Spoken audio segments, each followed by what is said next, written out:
Hallo julle, baie welkom hier vandag. Ek is Jan Pieterse, produkspesialis op die hoëloop spuite. Vandag gaan ek 'n bietjie praat oor die 50 series hier agter my. Dit is 'n Amerikaanse spuit. In die reeks het ons 3 klasse. Ons het 'n 3250, 4350 en 'n 4450. Wat die verskil is tussen die 3 reekse is maar basies tankgrootte en balkopsie. So wat hier agter my staan het ons 'n 3000 liter tank met 'n 30 meter balk waar ons na 'n 6000 liter tank tot 'n 41 meter balk kan inbring in die land. Wat die spuit hier agter my uniek maak is ons het redelik baie veranderinge op die spuit gebring tot en met 80% verandering. Soos ek kan begin voor by die spuit het ons 'n nuwe Field Ops Tiger kajuit. Wat die kajuit vir ons bied is hy het baie meer spasie en visie.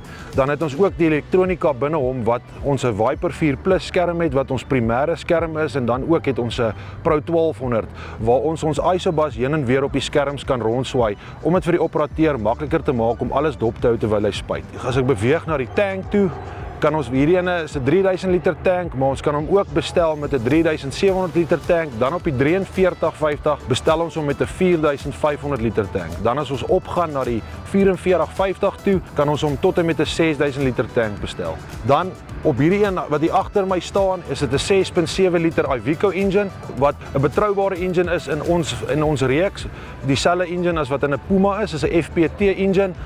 Dan op ons 50 series waar die geheim vir ons basies is waar ons trots is op die AIM Command Flex 2 stelsel. Wat die stelsel ons bied, dit is ons spreigedeelte wat agter op die balk is. Ons noem dit NCV's, waarvoor NCV staan is Nozzle Control Valve. So wat hy vir ons basies bied is, ons kan uit die kajuit uit konstante balkdruk behou en ons druppelgrootte manipuleer in windtoestande. Met dit het ons ook 'n baie stabiele boom.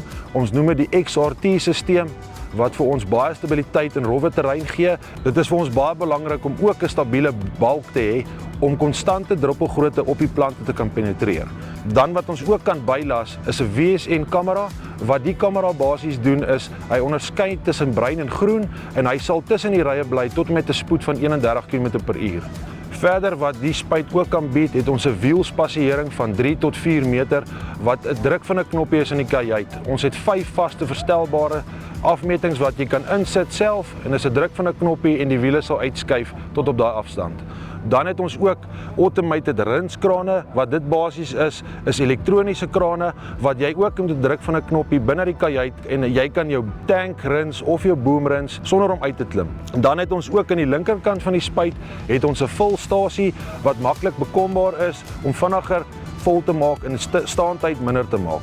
Wat ook 'n groot pluspunt is ons Field Ops stelsel wat vir ons en die kliënt toegang bied om die masjien te moniteer. Sou daar 'n fout opkom, die werkswinkel in kennis stel, laat hulle vinnig kan diagnoseer wat is fout op die spuit, vinniger by die plaas kom sonder om op en af te ry en dit maak dit vir ons baie belangrik. Vir enige verdere navraag is u welkom om enige naaste tak of handelaar of webwerf te besoek.